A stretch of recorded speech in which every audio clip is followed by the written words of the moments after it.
आज की क्लास में हम लोग अर्थशास्त्र से संबंधित कुछ महत्वपूर्ण प्रश्नों को सॉल्व करेंगे। पहला क्वेश्चन है, समष्टि अर्थशास्त्र मैक्रो को और क्या कहा जाता है? ए नंबर राष्ट्रीय आय का सिद्धांत, बी आय का सिद्धांत, सी धन का सिद्धांत, डी मुद्रास्फीति का सिद्धांत। तो समष्टि अर्थशास्त्र को और आय का सिद्धांत कहा जाता है, बी सही होगा। 2 नंबर, यदि वास्तविक बेरोजगारी दर बेरोजगारी की प्राकृतिक दर से कम है तो वह अपेक्षा की जाती है, क्या अपेक्षा की जाती है? ए महंगाई की दर में वृद्धि, बी बेरोजगारी की प्राकृतिक दर में कमी, सी मजदूरी में कमी और डी वस्तुओं और सेवाओं की मांग में कमी। तो इसका आंसर होगा ए महंगाई की दर में वृद्धि। 3 नंबर क्वेश्चन, मनरेगा का पूर्ण रूप क्या है या पूर्ण नाम क्या है? तो मनरेगा का पूर्ण रूप सबको पता होगा, महात्मा गांधी राष्ट्रीय ग्रामीण रोजगार सृजन अधिनियम। इसका आंसर होगा 3 का सी। महात्मा गांधी नरेगा के बारे में कुछ तथ्य जान लेते हैं। पहले तो जान लेते हैं नरेगा, NERGA, मतलब इसका फुल फॉर्म क्या है? National rural employment guarantee act. तो ये जो है ये अधिनियम आया 2005 में और 2006 में नरेगा आंध्र प्रदेश के अनंतपुर ज़िले से शुरुआत की गई, जिसकी शुरुआत तत्कालीन प्रधानमंत्री डॉक्टर मनमोहन सिंह ने की थी। और नरेगा का नाम बदलकर 2009 में इसका नाम बदलकर मनरेगा कर दिया गया। यह क्या है? मनरेगा संपूर्ण ग्राम रोजगार योजना एवं कार्य के बदले अनाज योजना का इसमें विलय कर दिया गया। इसमें केंद्र एवं राज्य सरकार की अगर हिस्सेदारी की बात की जाए तो 90% केंद्र व्यय करता है और 10% राज्य योजना में व्यय करता है। इसके अलावा मनरेगा में शारीरिक अकुशल रोजगार देने की गारंटी की गई है। और अगर सबसे ज़्यादा रोजगार देने की बात की जाए तो उत्तर प्रदेश में, यूपी में मनरेगा योजना में सबसे ज़्यादा रोजगार दिया जा रहा है।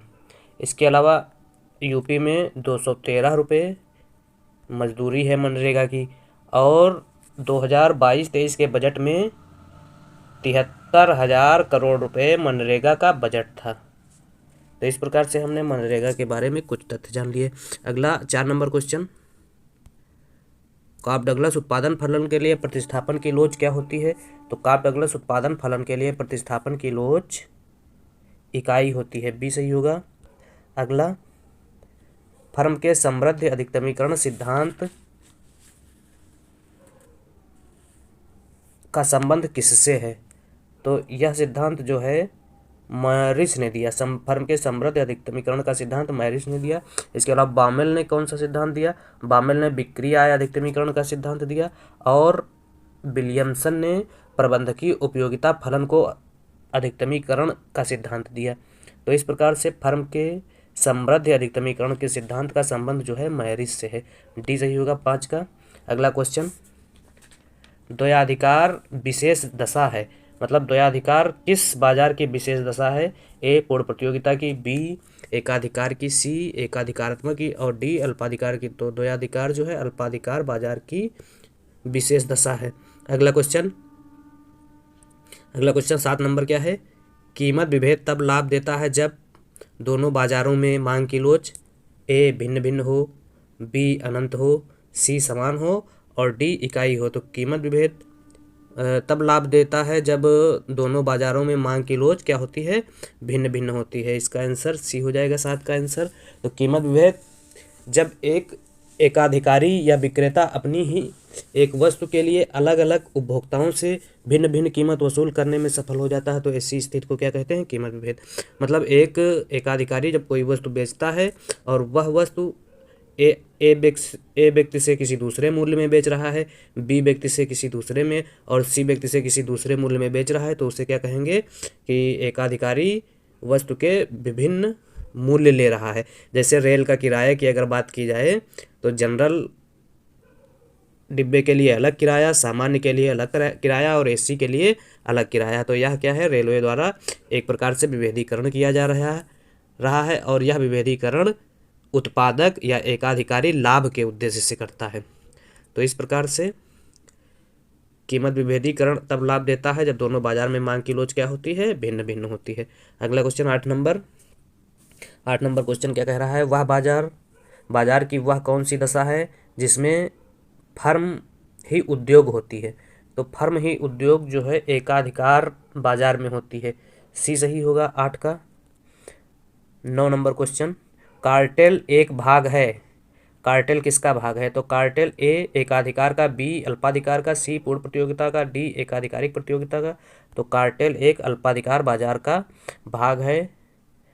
10 नंबर, सीमित मूल्य निर्धारण के साइलेंस मॉडल में मांग की लोच कैसी होती है।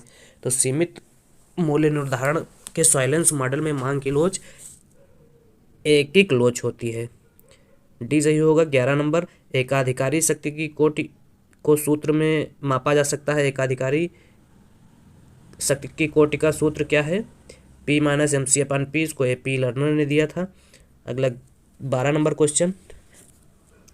क्वेश्चन क्या कह रहा है, द्वयाधिकार के कुर्नो मॉडल के अंतर्गत प्रत्येक द्वयाधिकारी संस्थित की दशा में उत्पादन करेगा। उत्पादन का आधा मतलब 1/2, उत्पादन का 1/4, उत्पादन का 1/3, उत्पादन का 1/6 भाग। तो उत्पादन की संस्थित की अंतर्गत द्वयाधिकार में कुर्नो के मॉडल में कुल उत्पादन का 1/3 उत्पादन करेगा उत्पादक। अगला 13 नंबर क्वेश्चन, 13 नंबर, रिकार्डो के अनुसार उपज की कीमत बढ़ने से भूमि की कीमत अर्थात लगान ए 0 हो जाता है, बी समान बना रहता है, सी कम हो जाता है और डी बढ़ जाता है। तो जब अगर उपज की कीमत बढ़ जाती है तो भूमि की कीमत अर्थात लगान भी बढ़ जाती है। अगला, श्रम की मांग क्या है। तो बड़ा इजी क्वेश्चन है, सबको पता होगा, श्रम की मांग जो है व्युत्पन्न मांग कहलाती है। अगला 15 नंबर, आर्थिक लगान सभी उत्पत्ति के साधनों से प्राप्त होता है, केवल उनसे नहीं जिनकी पूर्ति कैसी होती है। ए पूर्णतया लोचदार होती है, बी पूर्णतया बेलोचदार होती है, सी इकाई से कम लोचदार होती है और इकाई के बराबर लोचदार होती है। तो आर्थिक लगान जो है उत्पत्ति के सभी साधनों से प्राप्त होता है, केवल उनसे नहीं प्राप्त होता है जिनकी पूर्ति जो है पूर्णतया लोचदार होती है, ए सही होगा। 16 नंबर क्वेश्चन में क्या है, वितरण के सीमांत उत्पादकता सिद्धांत का प्रतिपादन किसने किया था। तो वितरण के सीमांत उत्पादकता सिद्धांत का प्रतिपादन जो है क्लार्क ने किया था, ये भी सबको पता होगा। अगला क्वेश्चन, मजदूरी के जीवन निर्वाह सिद्धांत का प्रतिपादन किसने किया था। तो मजदूरी के जीवन निर्वाह सिद्धांत का प्रतिपादन ए नंबर पे क्या है, जेक्स, बी मार्शल, सी मार्क्स, डी पिगू। तो जेक्स जो है मजदूरी के जीवन निर्वाह सिद्धांत के प्रतिपादक हैं। अगला क्वेश्चन 18 नंबर, लगान मजदूरी एवं लाभ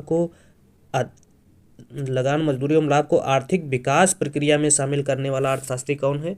तो रिकार्डो है लगान एवं मजदूरी और लाभ को आर्थिक विकास में शामिल करने वाला अर्थशास्त्री। तो इसका आंसर हो जाएगा 18 का बी। 19 नंबर, रिकार्डो के लगान सिद्धांत के अनुसार लगान की उत्पत्ति का कारण है, मतलब रिकार्डो ने अपने सिद्धांत में लगान की उत्पत्ति का कारण क्या बताया है। ए भूमि की कमी, बी भूमि की उर्वरता, सी भूमि की उर्वरता के बीच अंतर। तो भूमि की उर्वरता के बीच अंतर ही रिकार्डो ने लगान की उत्पत्ति का कारण बताया है। 20, अपने लगान सिद्धांत में रिकार्डो ने भूमि की हस्तांतरण आय को माना है।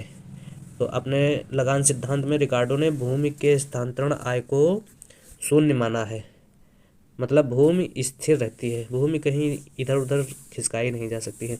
21 नंबर, रिकार्डो का लगान सिद्धांत और आधुनिक लगान सिद्धांत है, मतलब एक ही है, बी लगभग एक जैसे हैं, सी एकदम अलग हैं, डी थोड़ा अलग हैं। तो रिकार्डो का लगान सिद्धांत और आधुनिक सिद्धांत लगान बिल्कुल अलग अलग हैं।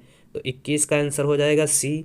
22, निम्न चित्र प्रदर्शित करता है, ये x 0 y वाई अक्ष पर प्राइस दी है, एक्स अक्ष पर वस्तु की मात्रा दी है, ये मांग वक्र है।